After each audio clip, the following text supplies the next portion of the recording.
바울 사도는 이런 말했습니다. 빌립보서 3장 13절로 4절에 형제들아 나는 아직 내가 잡은 줄로 여기지 아니합니다. 제가 열심히 달려왔습니다. 그러나 나는 아직 잡지 않았습니다. 아직 앞에 있습니다. 잡을 건. 그러면서 말합니다. 오직 한 일 즉 뒤에 있는 것은 잃어버리고 앞에 있는 것을 잡으려고 표대를 향하여 그래서 예수 안에서 하나님이 위에서 부르신 부름의 상을 위하여 달려가노라. 바울 사도가 다메섹에서 예수님을 만난 다음에 그의 인생은 완전히 뒤바뀌어졌습니다. 고난과 역경에 가시밭길이었습니다. 그런데도 불구하고 그의 인생을 포기하지 아니하 끝까지 달려가게 만들었던 원동력은 다름이 아니라 꿈이었습니다. 주님께서 바울을 위하여 하늘에 예비해 놓으신 상이었습니다. 이 꿈을 향하여 일평생 흔들리지 아니하고 달려갔습니다. 그리고 인생의 황혼역에 이렇게 고백하고 있습니다. 디모데후서 4장 6절로 8절입니다. 전제와 같이 내가 벌써 부어졌습니다. 이 전제라는 것은 이 하나님께 제사를 드리고 마지막 제사 행위가 그 후에 기름을 붓는 일이에요. 이 마지막이 말이야. 내 인생의 모든 하나님 앞에 다 제물로 드리고 지금은 마지막 전제를 부을 그런 시기입니다. 그러면 전제와 같이 내가 벌써 다 부어졌습니다. 과거입니다. 그리고 말합니다. 나의 떠날 기약이 가까이 왔습니다. 현재입니다. 그리고 그러면서 막 고백해요. 나는 선한 싸움을 싸우고 내 달려갈 길 마치고 믿음을 지켰습니다. 현재예요. 그 다음 이제 후로는 나를 위하여 미래입니다. 나를 위하여 의의 면류관이 예비되었습니다. 주 곧 의로우신 재판장이 그날에 바로 내게 주실 겁니다. 내게만 아닙니다. 나처럼 주의 나타나심을 사모하면서 이렇게 인생의 푯대를 향해 달려온 모두에게 주어진 약속입니다. 여러분 방송국만 YTN 있는 게 아니에요. 인생에도 YTN 있는 겁니다. 어제가 있고요, 오늘이 있고요, 내일 미래가 있는 거예요. 우리 인생이에요. 내일의 꿈이 있어요. 히브리서 6장 19절입니다. 우리가 이 소망을 가지고 있는 건 영혼의 탓과 같습니다. 그래서 튼튼하고 견고하여 휘장 안에 들어가나니, 휘장 안에는 우리가 죽어서 들어가는 하나님 나라예요. 근데 이 땅에 가는 동안 우리 많이 힘들어요. 그렇지만은 우리를 얽어매는 게 참 많이 있어요.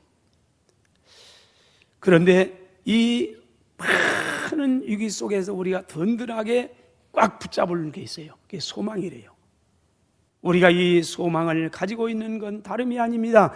영혼의 탓과 같습니다. 그래서 내 인생의 배를 튼튼하고 견고하게 꽉 붙잡아 줍니다. 소망은 우리로 하여금 저 천성을 향하여 항해를 하는 영혼의 배의 든든한 탓과 같다고 말합니다. 이 세상에 가진 풍파는 우리의 배를 침몰시키려고, 우리 인생의 배를 침몰시키려고 매일매시 그야말로 밀려옵니다. 무너뜨리려고요, 파손시키려고요. 그럼에도 불구하고 끝까지 항해할 수 있음은 천성에 대한 소망이 있기 때문인 줄로 믿습니다. 여러분 예수님 잘 믿어야 됩니다. 예수 믿으면 이 땅에 잘 되고 이 땅에 잘 받고 할렐루야하고 그러게 내 꿈이에요. 그러면 큰일 납니다. 우리는 그것보다 한 걸음 더 나갑니다. 언젠가 휘장 안에 들어가는 그날, 주님 앞에 설 때에 영광스러운 면류관 받는 그날, 그게 우리의 소망이에요. 예수 믿는 것은 궁극적으로 천국 가는 겁니다. 하나님 나라에 가서 그분과 함께 할렐루야 찬양하면서 그분을 예배하고 그렇게 나를 사랑했던 그분을 만나고요. 여러분 우리가 가서 그분에게 물어볼 수 있어요. 예수님 왜 나를 사랑했습니까? 내가 뭘기에 어쩌면 물을 수 있을지 모릅니다. 그날이 우리의 소망이에요. 이 소망이 저와 여러분의 신앙을 꽉 붙잡아 준답니다. 이 꿈이 서문학교회를 지난 32년 동안 이끌어 왔습니다. 우리 강령 봅니다. 강령 제 1번입니다. 다 같이 시작. 아멘. 자, 우리 1번입니다. 이게 꿈입니다. 우리 교회 유일한 꿈입니다.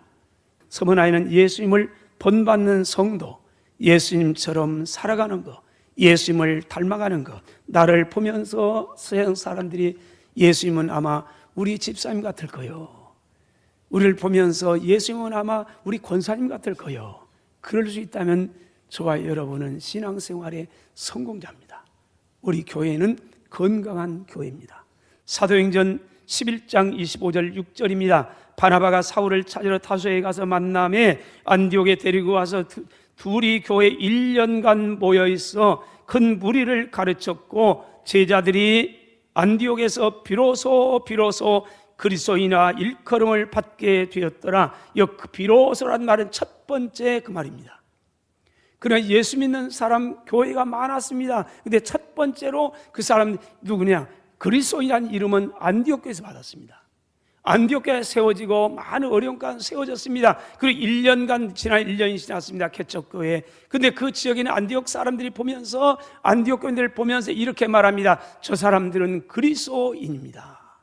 그리스도인이란 말은 예수님의 사람, 예수님의 제자, 예수님을 닮은 사람, 예수님을 본받는 사람.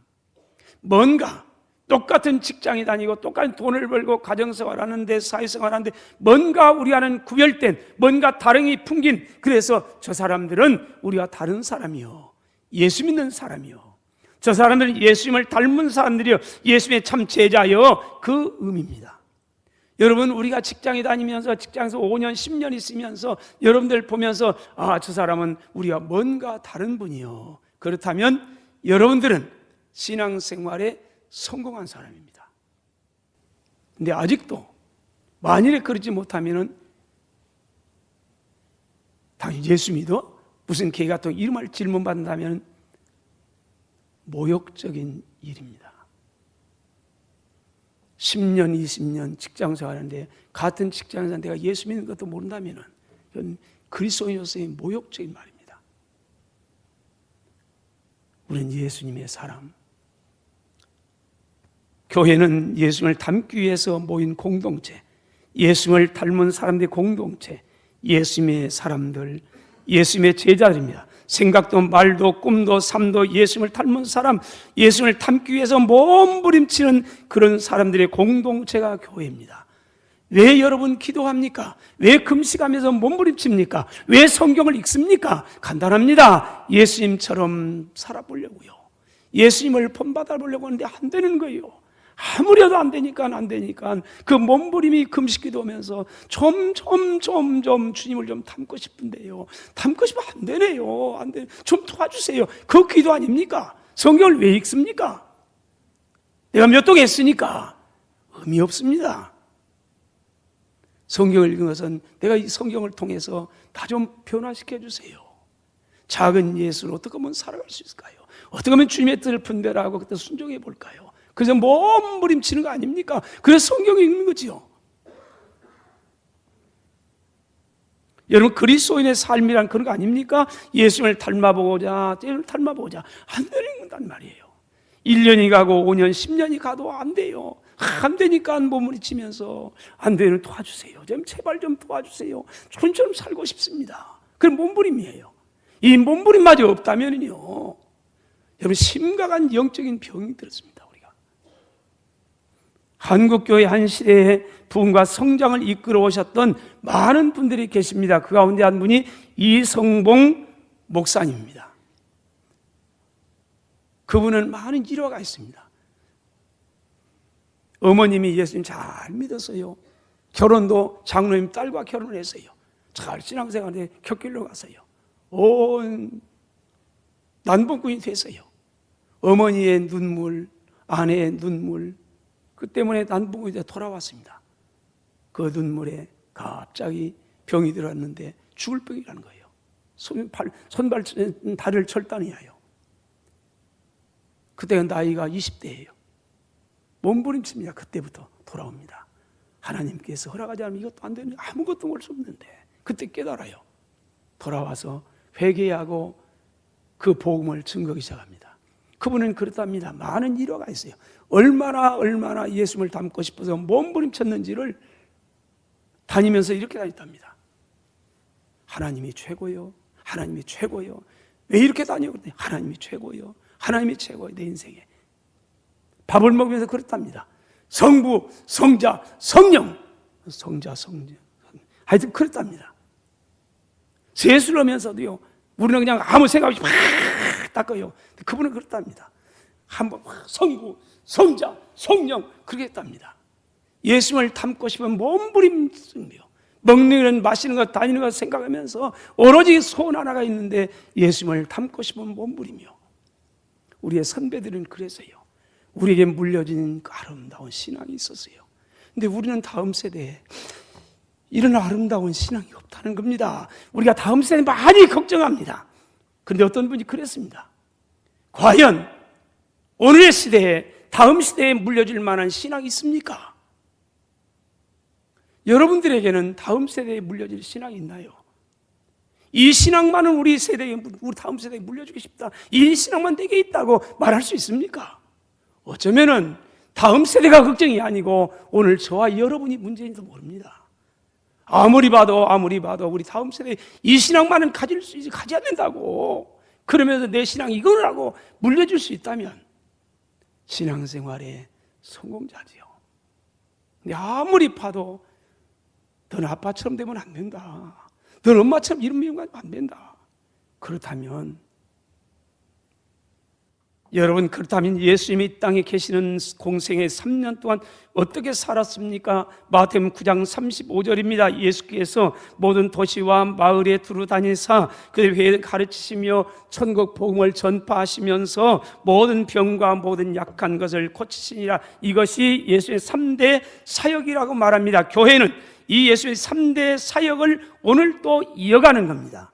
우리 마음대로 하는 게 아니에요.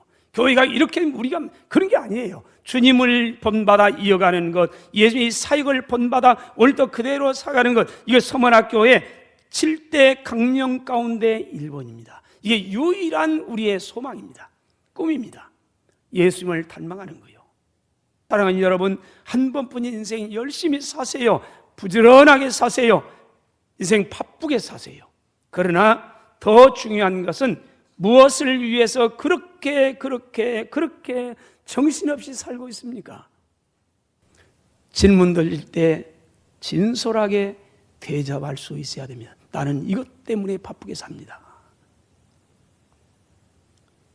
나중에 지나놓고 와서 내가 무엇 때문에 이렇게 바쁘게 살았지? 그건 정신없이 사는 겁니다. 바쁘게 살아도 정신 바짝 차리고 내가 무엇을 위해서 여기까지 왔고 내가 무엇을 향해서 가고 있고, 이게 있어야 됩니다. 그러기 위해서 우리는 때로 하나님 앞에서 조용하게 설 수 있어야 됩니다. 지금 내가 무엇 때문에 지금까지 살아왔고요, 지금 오늘은 무엇 때문에 이렇게 바쁘고요, 지금 뭘 향해 내가 가고 있는지 조용한 시간 가지면서 오늘의 현주소를 보고요, 미래를 볼 수 있어야 됩니다. 기억하세요. 방송국만 YTN이 있는 게 아니란 말이에요. 우리 인생에도 YTN이 있어요.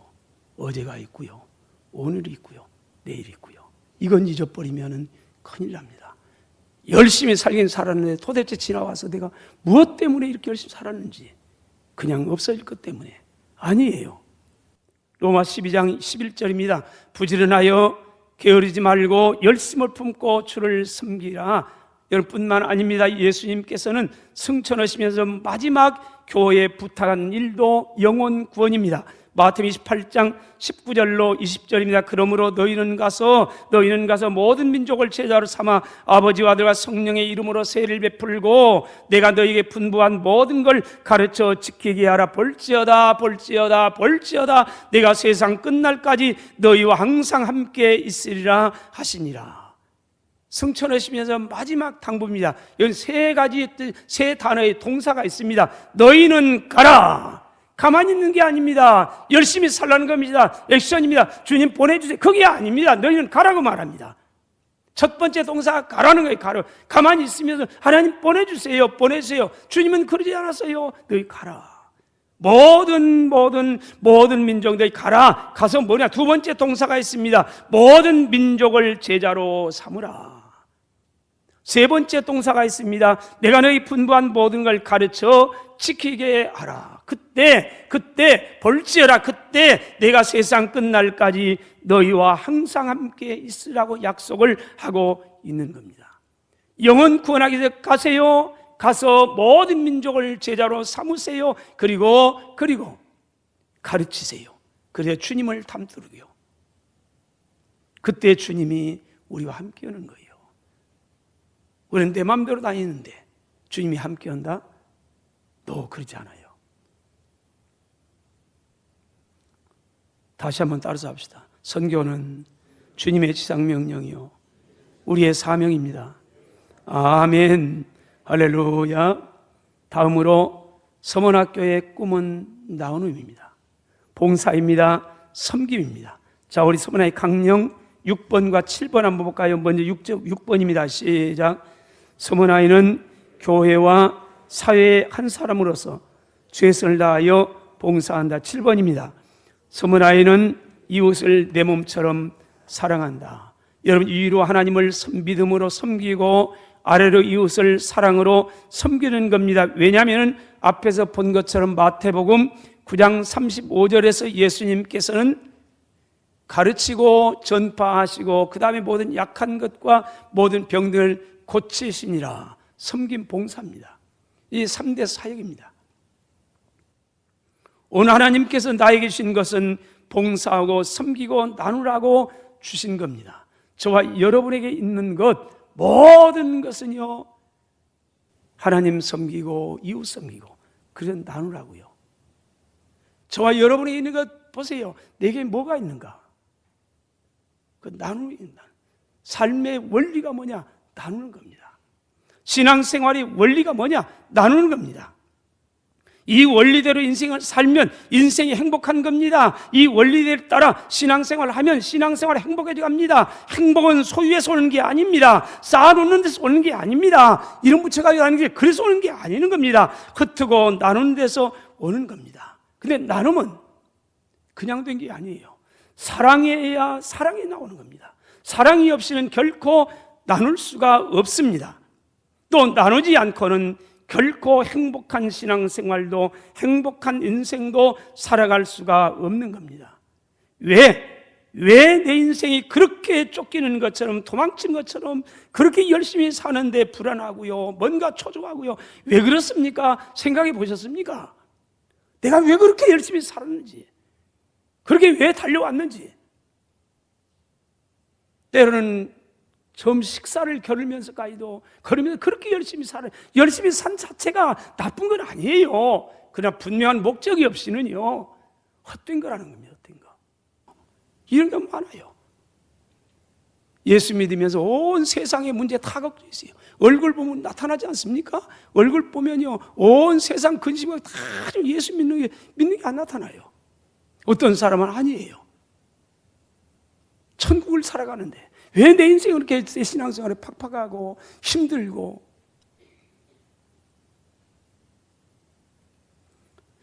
그런 의미에서 어쩌면 예수님은 세상에서 가장 행복한 삶을 사셨는지도 모르겠습니다. 왜냐하면 생명까지 나눠질 만큼 사랑할 수 있는 대상이 있다는 것은 분명 행복한 일이기 때문에 그렇습니다. 부모의 행복은 어디에 있습니까?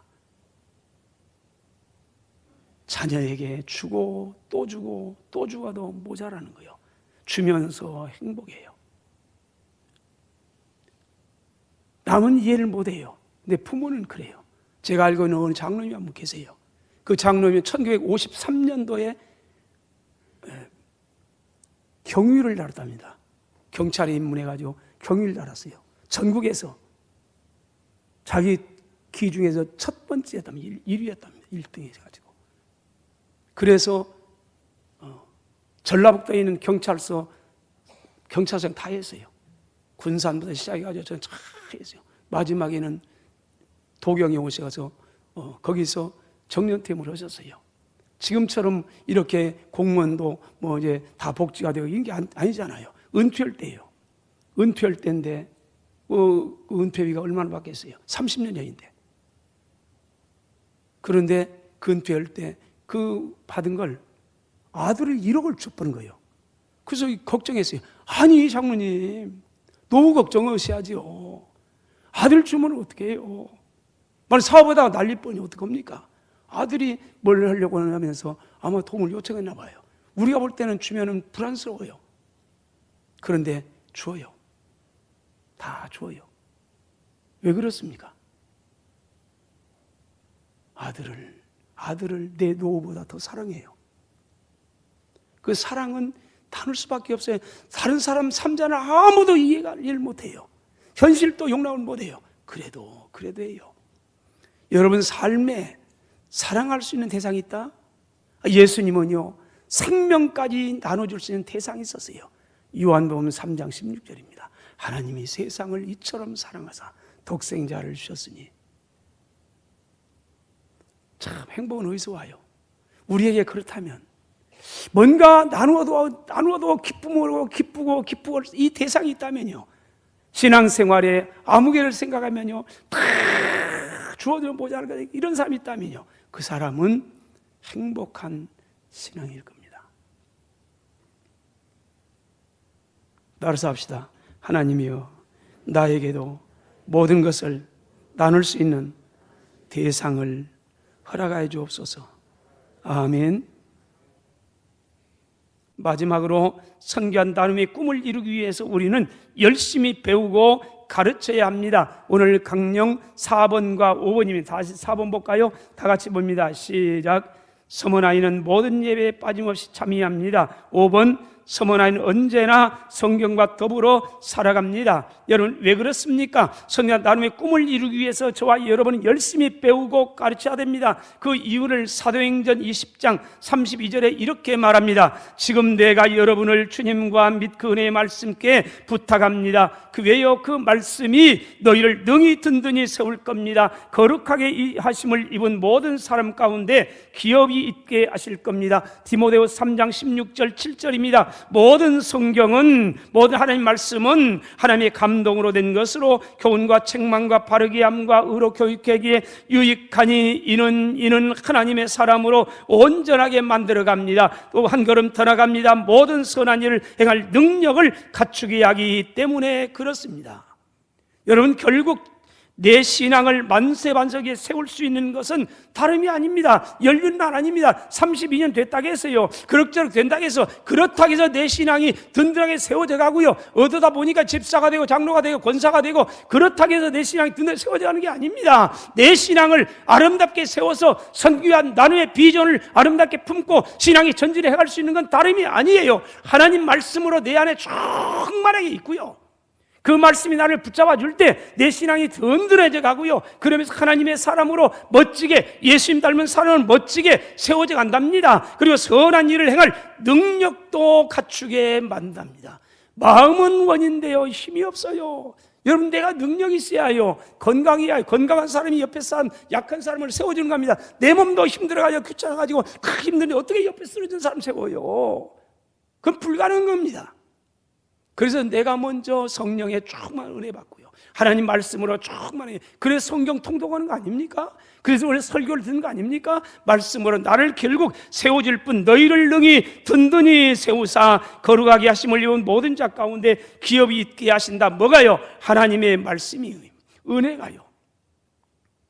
그리고 선한 일을 행하기 부족함이 없게 한다고 말합니다.